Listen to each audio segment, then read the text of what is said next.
Every mother carries the power to give life, to nurture, to heal. But what happens when that power turns dark?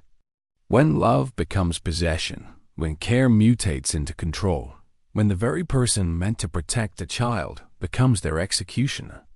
Tennessee, a state known for its hospitality and heart, has also witnessed some of the most chilling acts of maternal evil in modern America. These aren't tales of monsters lurking in alleyways. They are stories of living rooms, church pews, minivans, and quiet neighborhoods where no one thought horror could bloom. In each case, a child trusted the one person they were born to trust, and that trust became a death sentence. Over the next hour, we'll uncover the lives behind 9 mothers who destroyed what they were meant to love. Some were consumed by rage, others by fear, some by delusion, and others by sheer apathy. But every one of them left behind a legacy of loss that echoes through Tennessee's courts, churches, and conscience. These are not stories to sensationalize evil. They are warnings, reflections on how humanity can corrode when empathy disappears. So before we start, remember this. Monsters are not born. They're made, one choice at a time. Number 1. Tasha Bates. Asterisk. It was the kind of summer Tennessee is famous for. Heavy, breathless heat pressing against every window pane. The kind that makes the air shimmer on the pavement. On a June afternoon in 2012, 2 little boys, Rockland and Leland, sat strapped into the back seat of their mother's car. They were 3 and 5 years old. Their mother, Tasha Bates, said she would just be a few minutes. But minutes turned to hours. And in that suffocating silence, their tiny lungs filled with heat instead of air. By the time paramedics arrived, the temperature inside the car had climbed above 120 degrees. The boys' skin was blistered. Their fingers curled tight around their car seats, as though they had tried to climb out to survive. Their cries were never heard, because no one was listening. Tasha claimed she forgot. She said she had gone inside to tidy the house, to take a nap. But investigators found her phone filled with texts, selfies, and a timestamp showing she had spent that time chatting with friends. The truth is, forgetting takes effort. It's not a slip of the mind, it's an erasure of conscience. She didn't forget her sons existed. She ignored them, and that difference matters. Neglect often hides behind soft language, tired, overwhelmed, stressed. But behind those words can live indifference, and indifference kills quietly. When detectives showed her photographs of her boys, she didn't cry. She said, "They look like they were sleeping." But the medical examiner's report told a different story. Their bodies showed signs of prolonged agony. They had fought to live. What happened that day wasn't an accident. It was a choice repeated over hours. Every minute that car door stayed closed was a new act of cruelty. When the verdict came, it was clear. 2 counts of felony murder, 2 life sentences. The community mourned the boys, not because they were victims of rage, but because they were victims of apathy. And that's what makes their story so disturbing. Not the noise of violence, but the silence of neglect. We often imagine evil as loud, explosive, uncontrollable. But sometimes it's quiet, patient, and perfectly capable of telling itself it did nothing wrong. Number 2. Lindsay Lowe. Asterisk evil doesn't always announce itself with screams. Sometimes it whispers in the quietest rooms, in the secrecy of a bedroom where pain is muffled by shame. In 2011, 25-year-old Lindsay Lowe lived in Manchester, Tennessee, a small town where everyone knew each other's business, where reputation wasn't just currency, it was survival. She was the kind of woman people described as sweet, polite, dependable. She still lived with her parents, attended church on Sundays, worked at a dental office. To the outside world, she was perfect.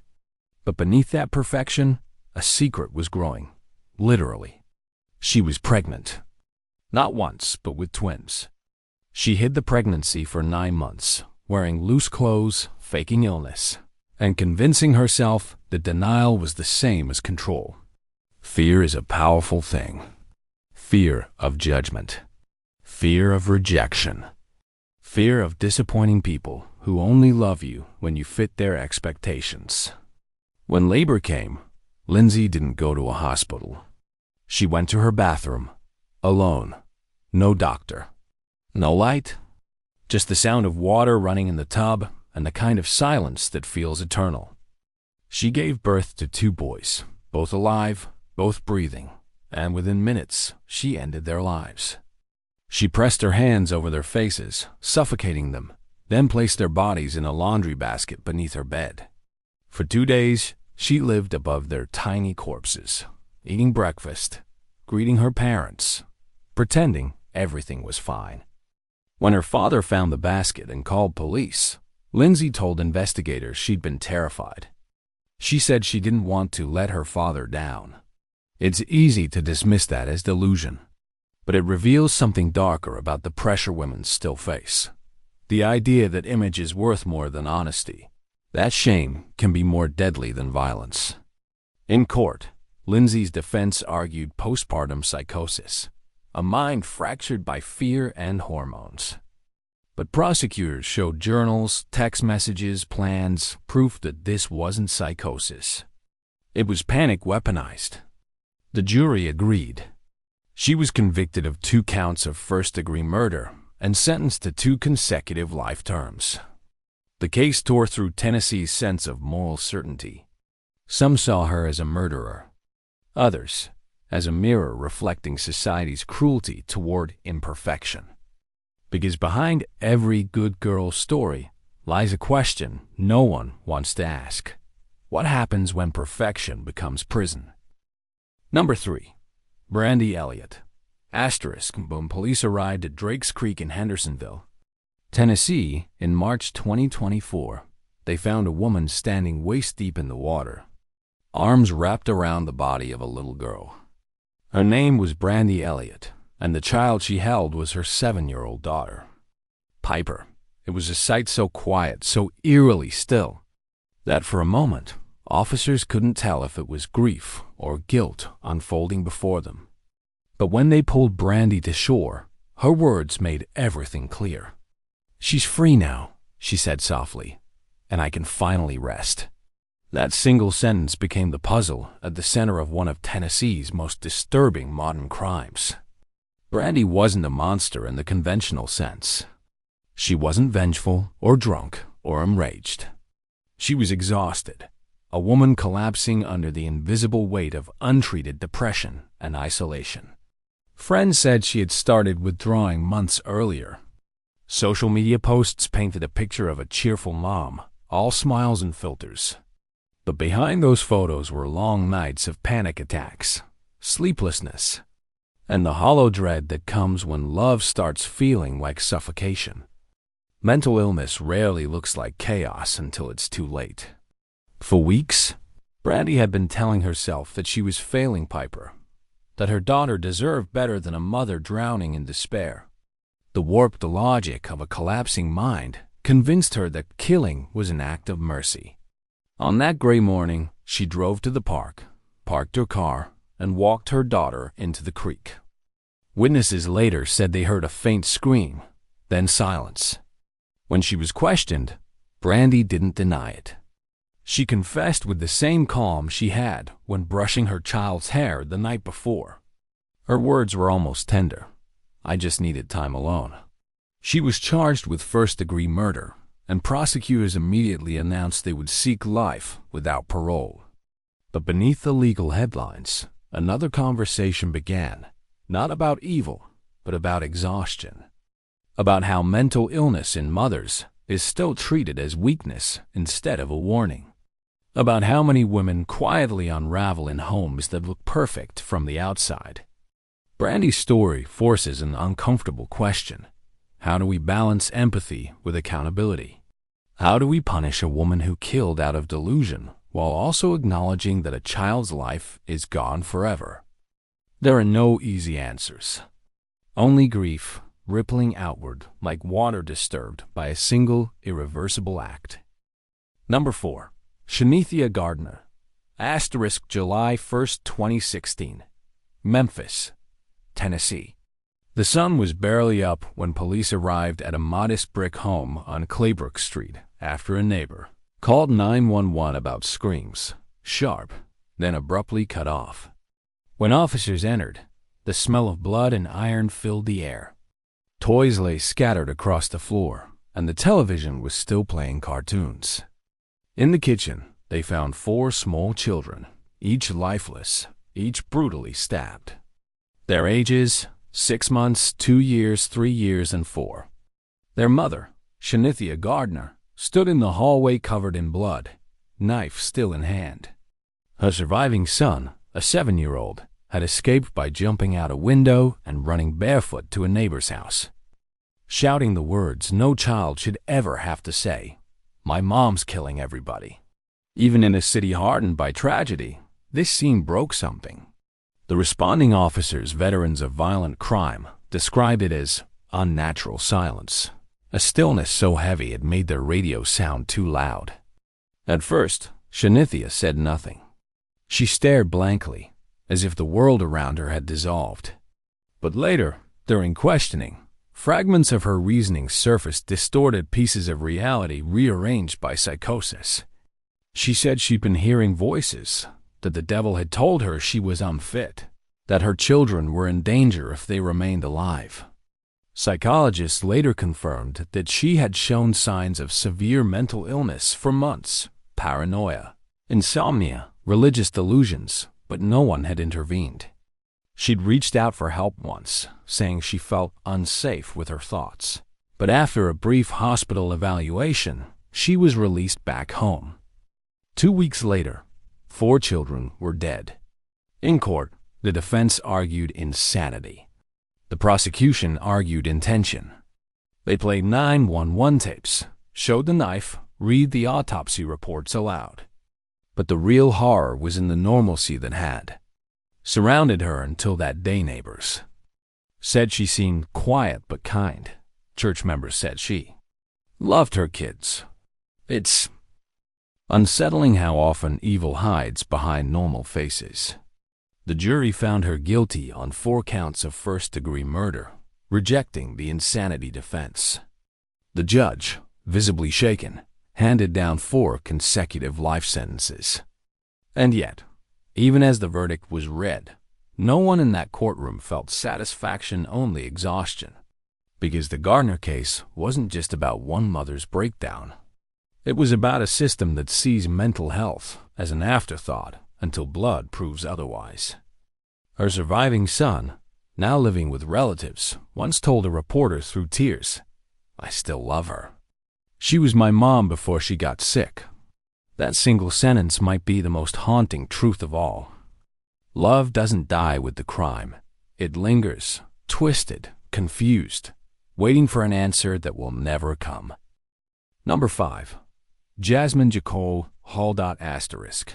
There's a certain kind of rage that doesn't come from hate. It comes from heartbreak. It's the kind that convinces a person they're not destroying, but reclaiming what's theirs. That's the kind of rage that consumed Jasmine Jacole Hall. Her story began like many broken love stories do. 2 young parents, a child caught in between, and the slow unraveling of trust that turns affection into ammunition. By 2021, Jasmine's relationship with her partner, Trevin Hall, had collapsed under accusations, jealousy, and the threat of losing custody of their infant daughter. Friends said she obsessed over the idea of family, not in the nurturing sense, but in the way a drowning person clings to a lifeline, even if it pulls them deeper under. When the courts leaned toward granting Trevin custody, something inside her fractured. On a cold night in McMinn County, Jasmine and her accomplice, Curtis Smith, drove to a remote camper parked in Riceville where Trevin and 3 others were staying. They didn't knock. They entered with guns. Within minutes, gunfire tore through the air. 4 people dead before anyone could reach for the phone. Then, as if the bullets weren't enough to erase what she hated, Jasmine doused the camper in gasoline and set it ablaze. Flames clawed at the sky as she took her daughter and fled into the night. It wasn't love anymore. It was possession disguised as purpose. In her mind, she hadn't killed for revenge. She had taken back control. The irony was almost poetic. She had destroyed the very stability she claimed to be protecting. The man who once held her heart was reduced to ash, and her daughter, the reason for it all, became the living reminder of what violence steals. When police finally caught her, Jasmine showed no remorse. She smiled in her mugshot, not with joy, but with defiance. It wasn't insanity. It was certainty. That's what makes her story so disturbing. She believed she was justified. During her sentencing in 2024, she pleaded guilty to 4 counts of first-degree murder. 4 life sentences. No parole. In court, a relative of one of the victims said, "She took my family and called it love." That line lingers because it cuts straight to the core of human contradiction. How people can twist love into ownership, grief into fury, and motherhood into something monstrous. Jasmine's case isn't just about murder. It's about how obsession masquerades as devotion, how control disguises itself as care. Some people want love. Others want to own it. And when they can't, they burn it down. Number 6. Megan Boswell. Asterisk. Some lies are told to protect, some to deceive, and some, the darkest kind, to rewrite reality itself. When 15-month-old Evelyn Boswell was reported missing in Sullivan County, Tennessee, in February 2020, it wasn't because her mother, Megan Boswell, called for help. It was because someone else did. A family member had grown suspicious. No one had seen the baby in months. Megan, just 18, smiled for cameras and begged for her daughter's safe return, weaving stories so tangled that even detectives couldn't keep up. "She's with my mother," she said one day. "She's with my babysitter," the next. Each lie built upon the last until the truth suffocated beneath them. It wasn't just dishonesty, it was control. Megan's manipulation was performative. She knew exactly what people wanted to hear and how to say it. She cried on cue, posted sentimental messages online, and painted herself as the grieving victim of circumstance. But her stories cracked under scrutiny. When investigators finally searched the family's property in March, they found Evelyn's tiny remains in a shed, wrapped in a blanket, buried beneath toys and clothes. The discovery wasn't just heartbreaking. It was hauntingly deliberate. She hadn't been lost. She had been hidden. Megan was arrested immediately, but even then, she never stopped lying. She denied knowing anything, then accused others, twisting the narrative until no one could tell what was true. It wasn't confusion. It was deflection. Psychologists call it narcissistic projection. When guilt becomes unbearable, the liar builds a world where everyone else is to blame. For weeks, she sat in jail, smirking in court hearings, tilting her head as if the cameras were part of a stage play. In 2025, she was convicted of first-degree murder and sentenced to life in prison. The judge told her, "You buried your child with your lies long before we found her body." That line felt like the truest summation of who Megan Boswell was, a mother who didn't just kill her daughter, but who tried to erase her existence by controlling the story around her. The tragedy of Evelyn's case isn't only the death of a child. It's the death of truth. It's how lies, told often enough, can become their own form of violence. Each fabricated story delayed justice. Each false tear stole time. Each manipulation buried her a little deeper. Some crimes destroy the body. Others destroy reality itself. Megan's did both. Number 7. Brenda Dawn Behonen. Asterisk. If there's one thing that binds many of these stories together, it's the illusion of normalcy. The idea that everything looks fine right up until it isn't. in 2022, Brenda Dombehanen walked into a Sevier County emergency room carrying her 3-year-old son, limp in her arms. She told doctors he had fallen down the stairs. It sounded plausible. Toddlers fall all the time. But when the medical team examined him, the truth hit like a punch. His skull was fractured, his ribs broken, his tiny body bruised in layers, each mark telling a different story of pain over time. The fall never happened. The autopsy showed repeated blunt force trauma, not an accident, but a routine. Brenda had been abusing her son for months, maybe years. The neighbors said she was quiet, polite, the kind of mother who kept to herself. But evil doesn't always announce itself with screaming. Sometimes it hums beneath the humdrum, hidden in the silence between neighbors who don't want to intrude. When the verdict came in 2025, first-degree murder, life without parole, the prosecutor said something that stayed with me. She told one lie too many. And maybe that's the theme that runs through every case we've heard. The lie that everything is okay. The lie that love can exist without accountability. The lie that silence is safety. Because not long after Brenda's conviction, another Tennessee mother proved that despair can be just as deadly as denial. Number 8. Jessica Chandler. Asterisk. Her name was Jessica Chandler, a 32-year-old from Sumner County, known for her bright posts about motherhood and family trips. Behind those smiles, however, her life was collapsing. Debt, isolation, untreated depression, the perfect storm brewing behind a manicured facade.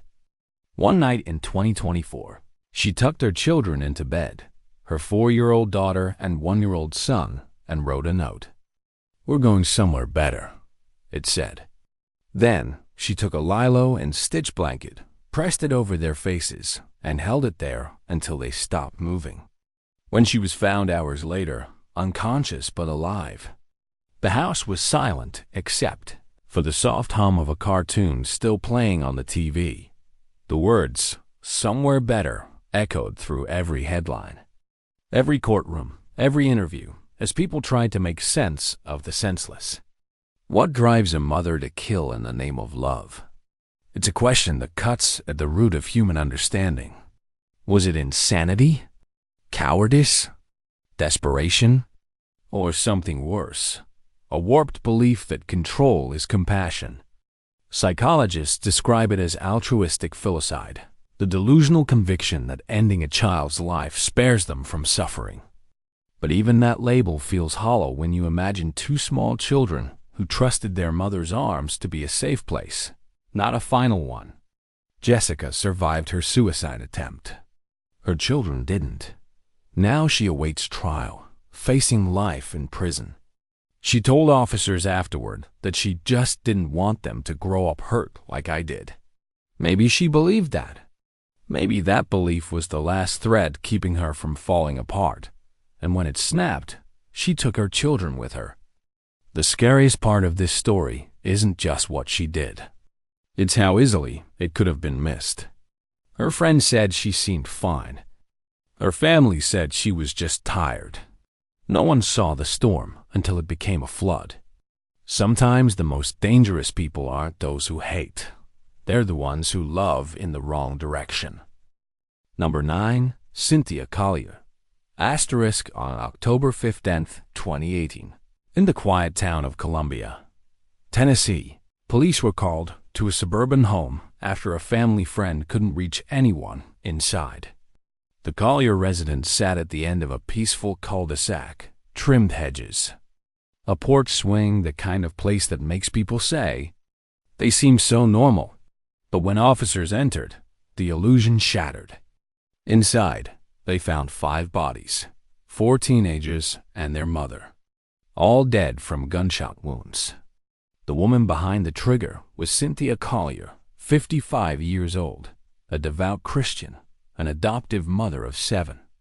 To her neighbors, she was the embodiment of small-town virtue, always smiling, always serving, the woman who brought casseroles to church potlucks and prayed with anyone in pain.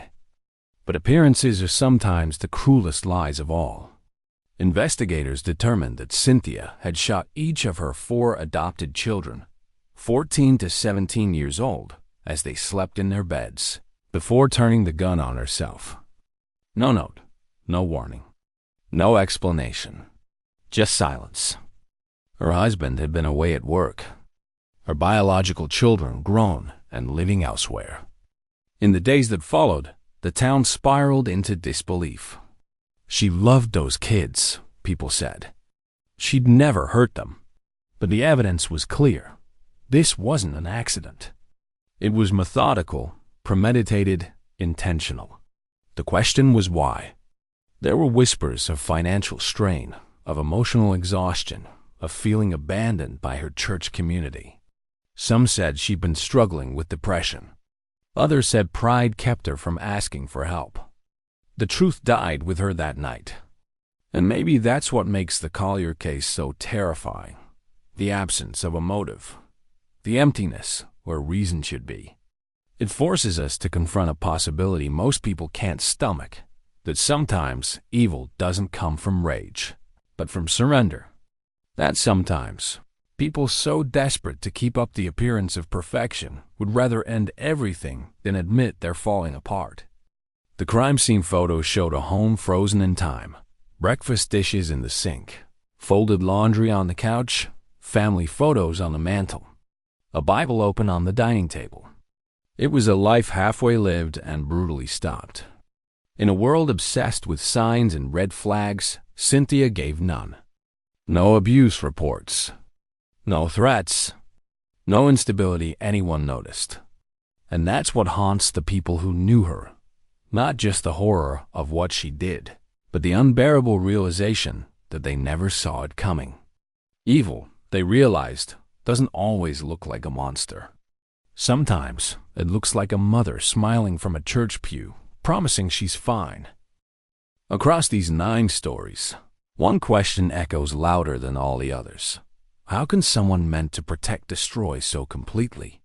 The women we've met, Tasha, Lindsay, Brandy, Shanithia, Jasmine, Megan, Brenda, Jessica, and Cynthia, are not connected by geography or time. They are connected by something more haunting, the collapse of empathy. Each began as a mother, a caregiver, a woman with hopes and fears and small daily dreams. Somewhere along the way, the line between love and control blurred, and what began as protection twisted into possession. For some, the motive was anger. For others, it was despair. Some wanted to erase shame. Others wanted to escape pain. But in every case, the children became collateral in a war the mothers were fighting within themselves. That's the hidden truth of these crimes. They weren't acts of sudden madness. They were the final chapters in stories written by neglect, denial, and silence. And that silence didn't start when the murders happened. It started long before, when neighbors ignored bruises, when churches preached forgiveness instead of intervention, when friends noticed red flags but told themselves it wasn't their business.